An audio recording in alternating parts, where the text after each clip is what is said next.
Very good morning, students. I am teacher Dr. Salungi TB from Sri Shivaji Vidya Mandir and Junior College, Aund, Pune.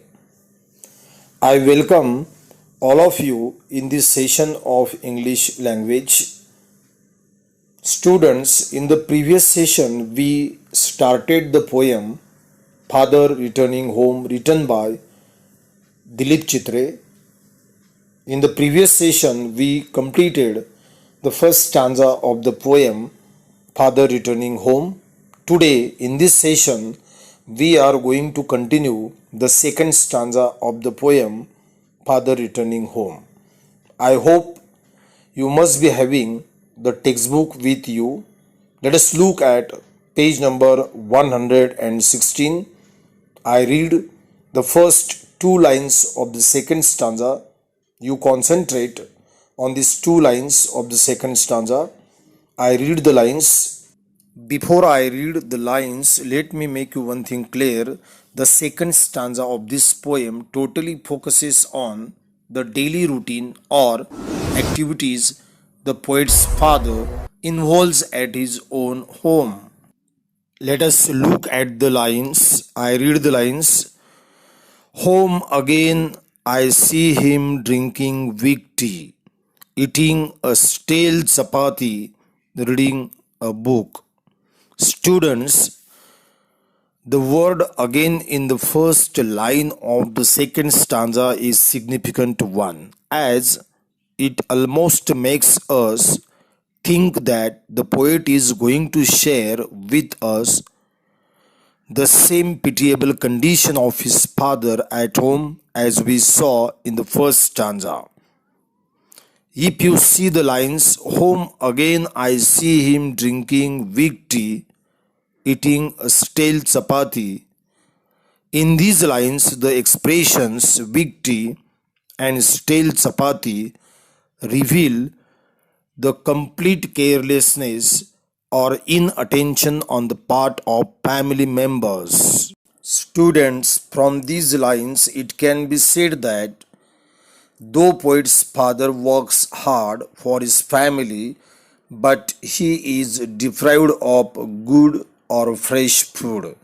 Moreover, he doesn't complain about the treatment he receives from his family, as he seems to have become habitual of these daily happenings in his home. As a result, the poet's father involves himself in the reading of book. The only company the poet's father has, the reading of a book.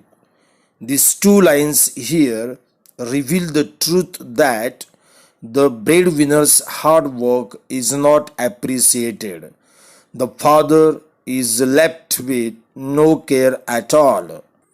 Let us come to the next lines. I read the lines. He goes into the toilet to contemplate man's estrangement from a man-made world. Students, these two lines in true sense suggest the subject or central idea or theme of the poem Father Returning Home. If you look at the line, he goes into the toilet to contemplate, means that the father goes in the toilet to ponder over or to think deeply of his past and future life. From his pathetic condition or the treatment he receives or the actions or behaviors of his family members, it can be guessed that he might be thinking for whom and why he is working so hard, because nobody seems there in the family to pay attention even to the basic requirements or needs such as tea and food. The word toilet in this line also suggests the fact that the world the poet's father is living is limited, small. If we look at a line, man's estrangement from a man-made world, here the word estrangement means alienation, isolation, or separation. These lines reflect father's complete alienation in his own family as we observe or experience this real life situation around us in the society. It can be said that the way Dilip Chitre describes pitiful condition of his father may be happening with other common old aged people in the society. Now let us proceed to the next lines. I read the lines, you look at the lines. Coming out, he trembles at the sink, the cold water running over his brown hands. A few droplets cling to the graying hair on his wrists. Now, the poet's father comes out of the toilet and goes to wash his hands at wash basin.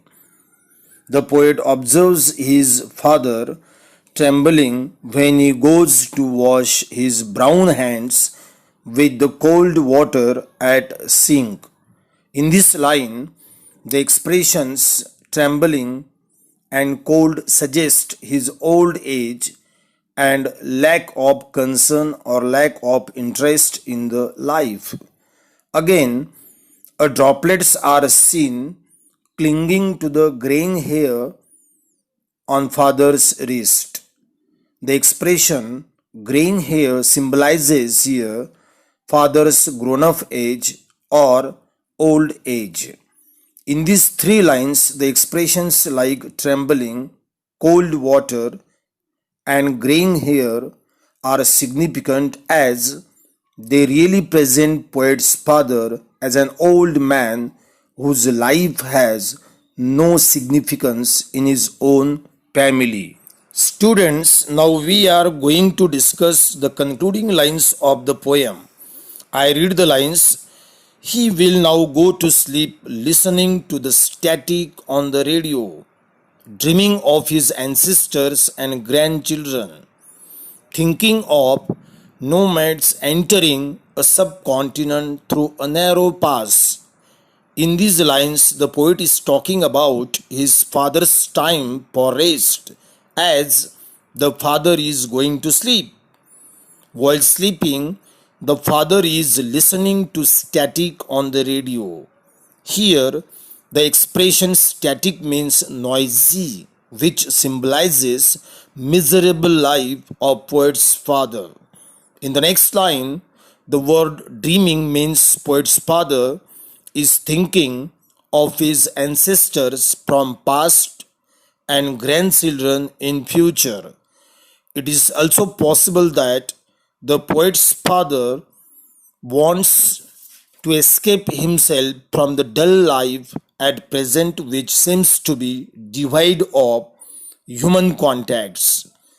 In the concluding line of the poem, the poet tells us his father not only dreaming but also thinking of nomads entering a subcontinent through a narrow pass. Students, when we learnt the other poems in previous sessions, I told you each poem has definite message or moral the poet wants to convey. The poem Father Returning Home also has definite message. So here in this poem, the message is that we should not neglect elderly people in our family. They should be treated with respect. We must take care of old people in our house. Of course, we must keep up communication with elderly people to avoid the generation gap which is seen nowadays. Students, I hope you must have understood the second stanza of the poem Father Returning Home. So, I conclude my lecture here. I stop here. Thank you.